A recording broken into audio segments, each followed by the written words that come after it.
Hey, what's up mga kaballers? Maligayang pagbabalik sa aking channel. Halina't pag-usapan natin ang balita patungkol sa malapit na nga daw malaos si LeBron James at ang balita naman patungkol sa bagong sentro ng Golden State Warriors. Tara na't pag-usapan natin yan dito sa Basketball Hot Shots.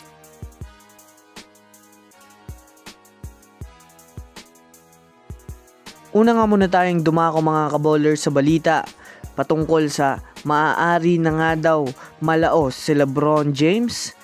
Well, alam naman nga po natin sa ngayon mga kaballers na masyadong pinag-uusapan ang naging performance ni LeBron James kahapon kontra sa Raptors. Yes mga kaballers, alam kong ilan sa inyo ay hindi nga po mga kaballers nasanay na maliit lamang ang naitatalang puntos ni LeBron James sa bawat laro niya sa NBA. Kaya marami nga po ang nawiwindang dahil na rin naman malayong-malayo nga po ang performance nito ni LeBron James sa nakaraang mga season. Sa pagtatala niya nga po mga kaballers ng 8 points kahapon, masasabi nga natin mga kaballers na hindi ito normal para sa kanya. Kaya hindi na rin napigilan ng mga fans na magbigay ng pahayag na dahil nga po sa pag-iedad na ngayon ni LeBron James ay mukhang ito na nga daw mga kaballers ang simula ng kanyang paghina sa laro dahil sa pagbago ng katawan nito. Bukod pa dyan, may ilan nga po mga kaballers nagsasabi ngayon na baka dahil nga daw ito sa mayroon na ngang mga superstar sa Lakers na kaya nang pumalit sa posisyon niya, kaya hindi na nga daw ito mga kaballers ginaganahan na ibigay nito ang 100% para sa Lakers. Kayo mga kaballers, ano nga ba sa tingin nyo? Ano nga ba ang rason kung bakit humihina na si LeBron James ngayon? I-comment nyo na yan sa ibaba.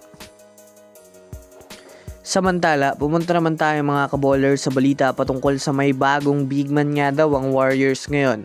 Well, sa ngayon nga po mga kaballers ay alam naman natin na kahit man nga mayroon sila ngayon ginagamit na big man ay hindi pa rin nga ito mga kaballers nagiging sapat para sa Warriors, lalo pat palagi nga sila na out-rebound. At bukod pa dyan, si Draymond Green pa rin nga po mga kaballers ang nagsisilbing main center ng Warriors, kaya madalas hindi rin naman nila nagagamit ang kanilang mga matatangkad na center katulad ni na Quinton Post at Tracy Jackson Davis. Kaya naman masasabi nga natin mga kaballers na center pa rin nga ang isa sa mga pinoproblema ngayon ng Warriors. Yes mga kaballers, legit na center na mayroong matinding ganap sa ilalim, mapadepensa man o opensa. Well, base nga po mga kaballers na naibalita ko sa inyo ng mga nakaraan, kasalukuyan na nga pong tinatrabaho na ni Mike Dunleavy Jr. ang paghahanap ng panibagong center. Base nga sa impormasyon na tinawagan na nga daw mga kaballers ni Mike Dunleavy Jr. ang Brooklyn Nets dahil sa availability ni Nick Claxton na kasalukuyang center ng Brooklyn.